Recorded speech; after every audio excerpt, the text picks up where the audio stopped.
very welcome, Sophia McIntyre, Ambassador from Australia here in Spain. Thank you very much for being here.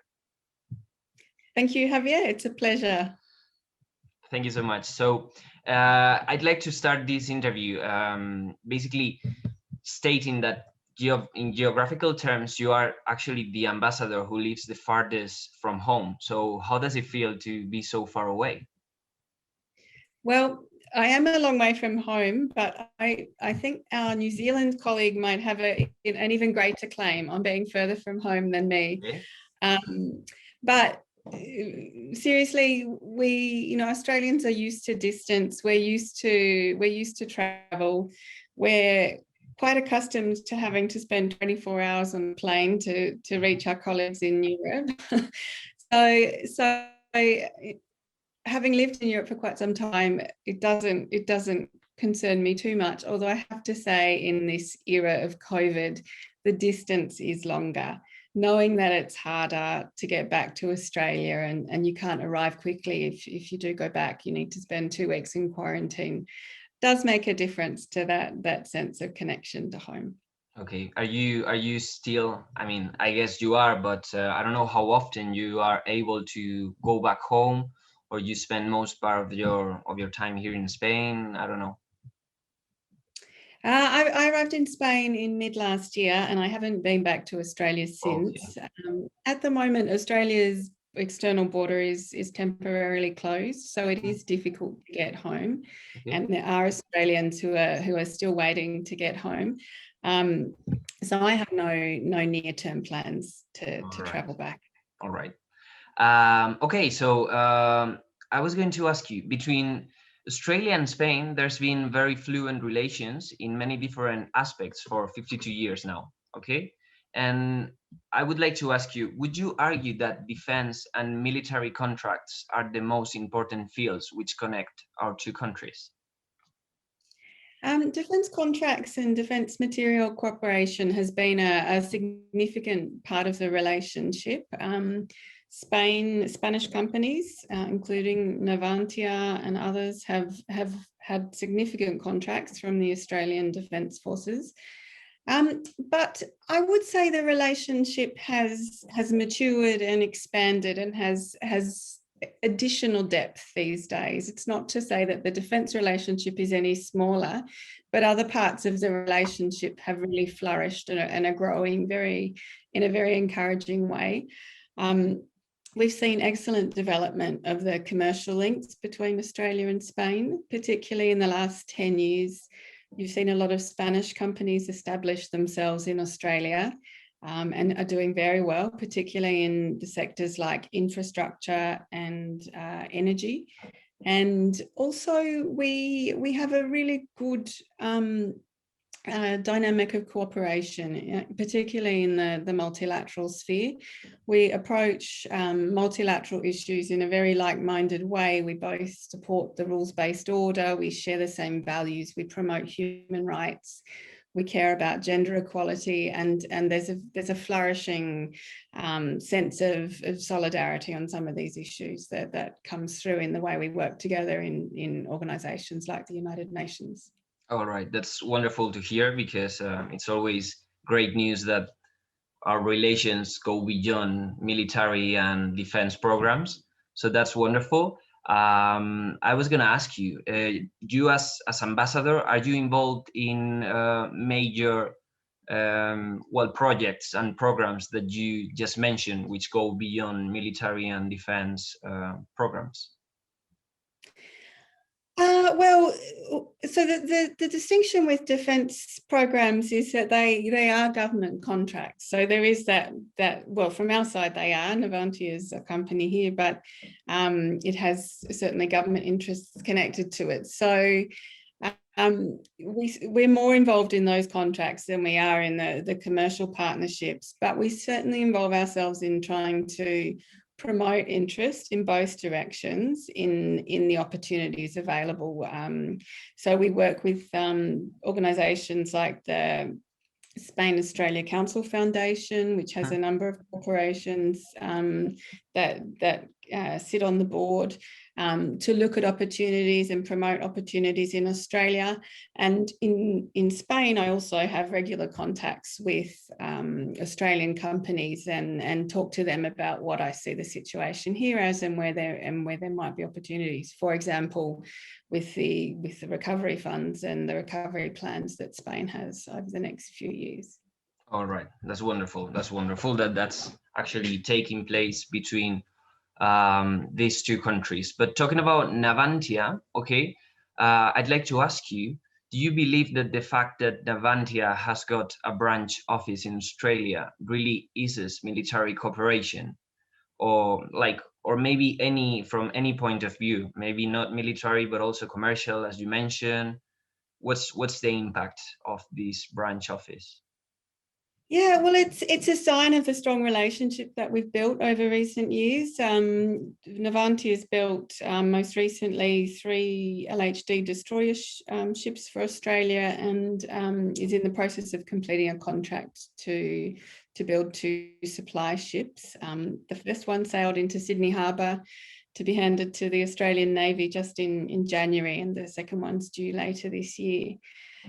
So I understand that the office Navantia established in Australia is one of their first larger overseas offices, and it's really a symbol of the ongoing commitment to that relationship. Navantia will maintain and upkeep the ships that they've supplied to Australia, and continue to work with our defence people there. There's also, to just add, there's also good scope for cooperation there on other elements of science and technology. So by Navantia having an office in Australia, we can continue to explore where the opportunities for new collaboration lie. And in the pandemic, when travel has been so difficult, it's also made the relationship a lot easier, the fact that Navantia's had that office. That's true. That's true. Close to our defence headquarters. Yeah, that's true. And actually, to conclude with military questions, I'd like to mention that it's not only ships that Navantia and Australia have commercialized, but also some aircrafts such as the A330. Okay, and we, as the Diplomat in Spain, as the newspaper, we wonder if there is anything that Australia sees in Spanish military crafts, so Australia earn your trust. Yeah, so we've worked with Airbus on those aircraft. Look, I think we get good cooperation and good results from our work with Spanish companies. We certainly have defence contracts around the world, but Spain is well represented among those. What we've seen with Spanish companies is a really good willingness to work with us in developing technology to meet our requirements, and to also work with Australian industry, so that, for example, the destroyer ships were built in Australia with Navantia supporting that construction, and that was a really important outcome for us. All right, wonderful. Okay, so now that we left behind the military contracts that there are between our two countries, I'd like to ask you. You mentioned before culture. You mentioned commerce. You mentioned political interaction and relations between these two countries. But I was wondering, as ambassador, what fields really should be further developed between both states? Because in a way, the distance may sometimes persuade us to go further in some matters. And I don't know if you have a point in this. Look, I think there's huge potential in the bilateral relationship, and in some respects, I think Spain and Australia are in the early stages of discovering each other, commercially and also in terms of people-to-people links. Spain's a very famous tourist destination, obviously, and Australians love to visit Spain in that respect. But I think we can encourage more young Australians to come to Spain and study and spend longer periods here. Australians are great travellers. They're quite accustomed to, used to, comfortable with upping their upping their roots and spending some time overseas, after university or trying to work somewhere else. And I think there's scope for more exchanges like that. We've certainly seen a growing interest from young Spanish students and adults in studying and working in Australia in recent years, including to study English in Australia. And unfortunately, that's been interrupted by the pandemic, but I'm hoping that once travel opens up and our borders are open again and we're all vaccinated quite happily, that exchange really continues again on the same growth trajectory that it was beforehand. To be honest, I must agree with you.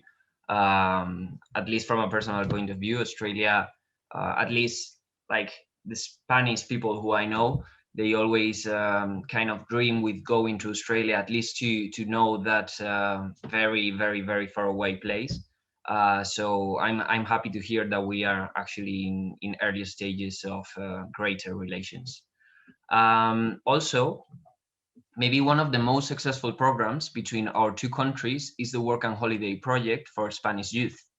Today, that program has been working and growing for 5 years. Is it really reaching its foundational goals, do you think?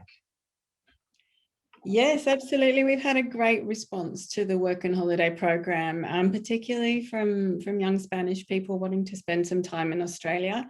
It's a really great program. It gives people, young Spaniards, the opportunity to travel to Australia, to be able to take casual work and earn a bit of income to support their travels while they're there. And at the same time, the work that backpackers and young travellers do is really beneficial to the Australian economy. So from our point of view, it's been a great success. We've had really good take-up rates. And I think just a year or two ago, must have been 2 years ago, we increased the number of places for young Spanish people. So that's now nearly 3,500 places that we offer. Yeah. Wonderful. That's what I read, and I'm happy to see that actually we are still investing in such relations between our new generations. Also, after almost 4 years since first negotiations, are there any news about the commercial agreement of free trade between EU and Australia? I literally jumped from one question to another without any connection. Sorry about that. I'm basically talking about Australia's very, very, very well promising agreements for joining the European Union. Yes, so we've been negotiating a free trade agreement with the European Union for several years now. It remains a very high priority for us, and our negotiators used to jump on the plane a few times a year, and the European negotiators as well. Instead, they've been spending long nights in Zoom calls like this over the last 12 months. So the negotiations have been continuing. We've completed eight negotiating rounds so far. We're hopeful that we'll be in a position to conclude an agreement this year. It's really important, not just for the trade and economic opportunities it gives us, particularly in these difficult economic times, but also I think it's got an extra significance as a symbolic, it's a symbol of our commitment to free trade and continued open exchanges post-pandemic, as we all face these challenging economic outlooks. All right, wonderful. Because do you believe that maybe that there isn't yet a free trade agreement that could make some obstacles for Europeans or maybe for Australians to invest in each other's continents? Like, is there an actual obstacle at the moment? I think on the investment side, a free trade agreement has things it can offer to improve the investment environment, but really we have very good investment conditions, and that's evidenced by the fact that we're very strong investors in each other's. Australia is a significant investor in the EU, and the EU is Australia's third biggest investor. So trade is strong. There are no major impediments, but there are aspects that can be made even smoother under a free trade agreement. Where the biggest difference would be seen is in market access, and that's also where the negotiations get down to the tricky bits as we near the end. But we're confident that we can secure a good deal for Australian exporters, and one that will benefit European exporters as well, and consumers. I really hope so, especially now these days that we see that the trade agreements between the UK and the European Union are getting trickier day by day. It shouldn't be something surprising, to be honest, because the truth is all kind of changes bring difficulties at the beginning. But does that make Australia in a way kind of get scared of maybe things not going very well? Obviously, conditions are not the same or weren't the same as for the United Kingdom, but as both are very similar cultural countries, maybe you have an opinion on that. What do you think? Yeah, well, obviously, trying to negotiate a new deal is different from negotiating an exit deal. Australia's an open trading country. We've got a long-standing commitment to free trade, and we have a significant network of free trade agreements. We're happy with the direction the negotiations with the EU have been going in. As I said, I think we can reach a deal that's got good outcomes for everyone. But I think what we really need to guard against is that in these uncertain times that we don't retreat into protectionism. So really looking at the benefits that free trade has brought the world, brought consumers, how easy it's made some aspects of our lives, and realizing that those are benefits, and if you take them away, you're creating new areas of friction and pulling up the shutters in a way which isn't constructive and probably is a step backwards. But that's a general comment. In the context of the FTA negotiations, we don't see any reason to worry. And particularly, I should note, we've got really strong support from Spain, which also has had a great record of commitment to free trade. All right, wonderful. Keep on talking about commerce and the economy. Australia is also similar to Spain. It's also a very, very, very, is a country which is very committed to services.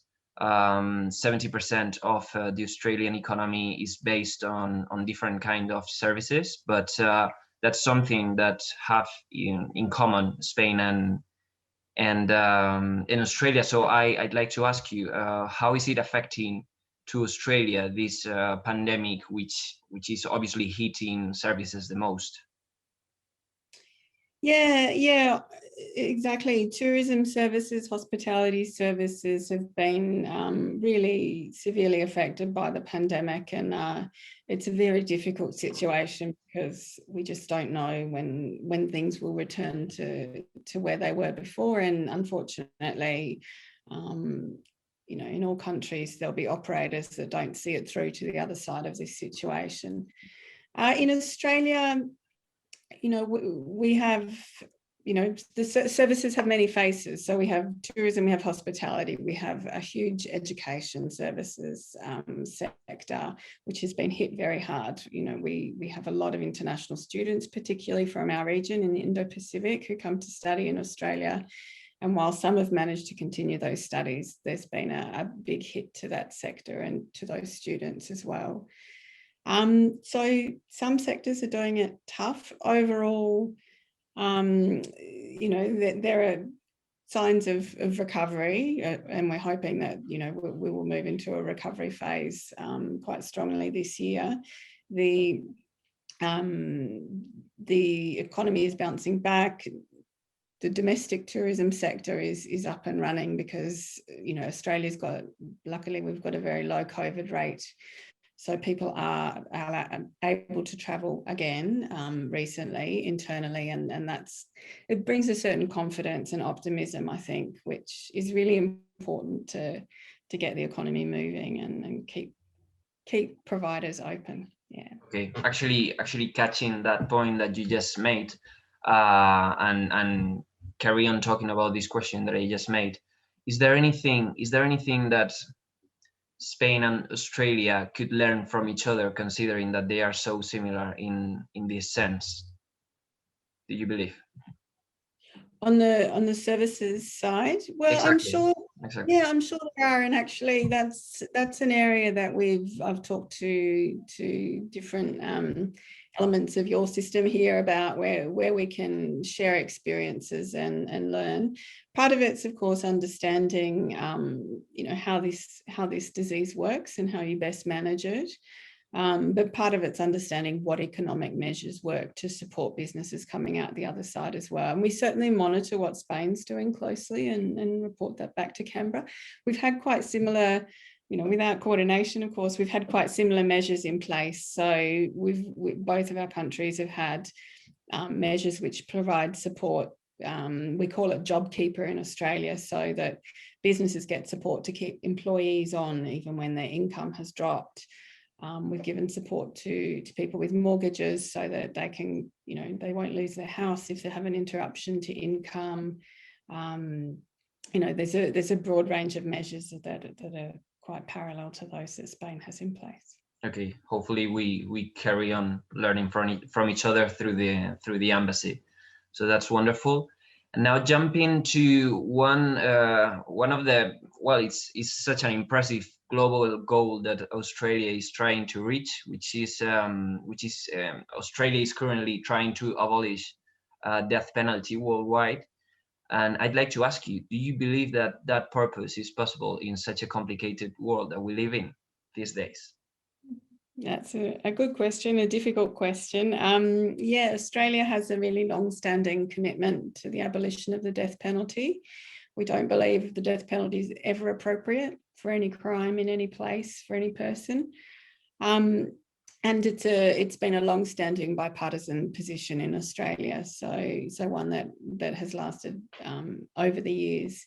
We're members of the International Commission Against the Death Penalty, which is based here in Madrid. And we work closely from this embassy with the staff there to inform ourselves and to keep our priorities on their agenda. Do I believe that we're close to abolishing the death penalty? No, sadly I don't. I think in many areas you see some regression there. But I don't think that's a reason to stop advocating to abolish the death penalty. There are tens of thousands of people on death row globally, and in our own region, in the Indo-Pacific, there are a number of countries that have the death penalty in place.